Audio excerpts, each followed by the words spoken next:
Resuming debate, l'honorable député de Abitibi-Témiscamingue. Merci beaucoup, Madame la Présidente. Ça me fait plaisir de me lever et de parler de ce projet de loi qui a été présenté par mon collègue de Burnham East South. Pour moi, c'est vraiment quelque chose d'important parce que je crois qu'on doit avoir plus de femmes en politique. Donc, si vous me permettez, je vais juste faire un petit récapitulatif de l'Abitibi-Témiscamingue. Donc, c'est seulement à la 28e élection canadienne en 1968 qu'on a eu notre première candidate, soit Aurore Charon-Labrie, qui était candidate en Abitibi-Témiscamingue. En 2011, j'ai été la première femme élue députée fédérale pour la circonscription d'Abitibi-Témiscamingue. Donc, c'est ça. Et malheureusement, on a eu une seule femme aussi députée provinciale qui a été Joanne Moras. Donc, on n'a pas un large historique de députées femmes dans ma région. Donc, je suis contente d'avoir pu changer ça. Si on prend maintenant les élections depuis qu'il y a eu un changement assez important à la carte électorale, soit depuis 2004, bien, ce qu'on a vu concrètement, c'est que en 2004, il n'y avait aucune femme candidate. Après ça, pour l'élection de 2006, soit ma première campagne électorale, on était 2 femmes, donc grosso modo à peu près 30% du vote. Après ça, en 2008, une seule femme, 10% du vote grosso modo. Et 2011, pour la première fois, les femmes obtenaient plus de 50% du vote avec 2 candidates. Mais je dois avouer que j'ai largement contribué parce qu'à moi seule, j'ai eu plus de 50% du vote, 51,22. Mais bon, pour la première fois, on obtenait 50% du vote. Et finalement, en 2015, les femmes ont eu un peu plus de 70% du vote. C'était la première élection paritaire où est-ce qu'on avait autant de femmes candidates que d'hommes candidats. Donc, on voit que ça a quand même pris du temps avant que tout ça se passe. Maintenant, si vous me permettez, j'aimerais revenir sur des propos qui ont été tenus dans différents discours qui m'ont fait un peu sursauter. Premièrement, on a parlé de quotas, mais mon collègue a choisi justement une approche complètement différente. Ce qu'il a décidé de faire, c'est justement parce qu'il savait que peut-être les quotas ont tendance à polariser, c'est de dire, je vais présenter une approche où est-ce que ceux qui présentent le plus, qui présentent des femmes candidates à plus de 40% dans ce cas-ci, sont récompensés. Mais ça l'empêche pas, malheureusement. Bon. Ça n'empêche pas qu'un parti peut ne pas présenter de femmes candidates. C'est pas un quota où est-ce que si tu n'as pas de femmes, tu peux pas te présenter dans un comté. Ça donne une pénalité financière et ça motive, si on peut dire, justement par l'aspect financier, mais ce n'est pas un interdit, ce n'est pas complètement impossible qu'un parti le fasse, et malheureusement, c'est arrivé en France où est-ce que l'UMP, qui avait une mesure similaire, a décidé de simplement payer l'amende et ne pas se préoccuper de ça. Donc, il faut comprendre ici qu'on ne parle pas d'un système de quotas, mais vraiment d'un système qui vise un peu à donner une récompense pour motiver les gens sans nécessairement faire en sorte qu'on est obligé de le faire. On a encore la marge de manœuvre d'agir comme on le veut. Donc, si on préfère ne pas se soucier de l'aspect financier, on a encore la marge de manœuvre pour faire ce qu'on veut.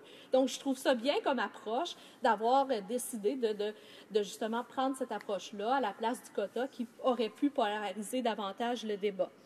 Maintenant, j'ai aussi entendu des collègues parler du fait qu'il va y avoir une réforme électorale, il risque d'avoir une réforme du mode de scrutin, donc le projet de loi serait comme prématuré. Mais dans tous les modes de scrutin potentiels, les partis demeurent avec un candidat par parti. Donc, dans tous les modes de scrutin qui semblent, en tout cas du moins, être les plus intéressants lorsqu'il a été discuté dans la réforme électorale, on garde un système où est-ce que les partis ont des candidats et candidates pour pourvoir des postes. Donc, peu importe le mode de scrutin, le projet de loi de mon collègue s'applique toujours. Maintenant, j'aimerais parler d'un cas intéressant parce que je pense que ça vaut vraiment la peine de le mentionner. Je suis la vice-présidente de l'Association parlementaire du Commonwealth au niveau de la section canadienne et on reçoit régulièrement des gens de d'autres pays qui viennent nous parler. Et j'aimerais parler de la situation au Rwanda parce que c'est le premier pays à avoir plus de 50% de femmes députées.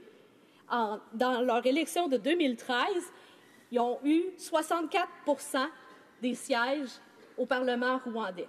Donc, je pense que c'est important à mentionner. Et je vais lire un article de presse qui est sorti relativement à ça. Women secure 64% of seats in Rwandan Parliament. Les femmes ont obtenu 64% des fois. En 2013, on a eu 64% des sièges qui ont été remportés par des candidates. Le gouvernement du Rwanda ainsi que les Nations unies ont, comme partenaires, tentent d'obtenir la parité entre les sexes depuis 1994. La participation politique des Rwandaises a été facilitée par le mandat constitutionnel et le travail de nombreuses institutions, y compris le ministère de la Famille et de la Promotion familiale, ainsi que le Forum des parlementaires rwandaises, de même que le Bureau de surveillance sur l'égalité entre les sexes. Les femmes se sont créé un espace politique magnifique en l'espace de 20 ans. Je pense qu'il faut prendre le temps de comprendre. Oui, ces femmes-là ont probablement beaucoup d'autres choses à soucier. Ils vivent probablement des situations de violence, de pauvreté. C'est probablement pas facile au quotidien, la vie de femmes au Rwanda. Mais pourtant, ils ont quand même décidé que travailler sur l'égalité des genres au niveau de leur Parlement était quelque chose d'important. Ils ont quand même décidé que s'ils voulaient que les enjeux des femmes soient plus importants au niveau de leur Parlement, qu'ils devaient agir concrètement pour mettre en place des mesures. Et qu'est-ce que ça l'a fait? Ça l'a fonctionné. Dans un pays comme le Rwanda, on a réussi à obtenir 64% des sièges détenus par des femmes. Et maintenant, il y a des gens qui essayent de me faire croire que c'est pas important, qu'on ne devrait pas agir là-dessus, qu'on ne devrait pas s'en préoccuper, alors qu'on est au Canada, qu'on a la possibilité de le faire. Et le Rwanda est capable de le faire, je trouve que c'est un non-sens. Donc, il faut absolument agir là-dessus. Et on a des exemples concrets où est-ce que ça a fonctionné. Et le Parlement rwandais a vraiment changé de face, il a vraiment changé de façon de débattre.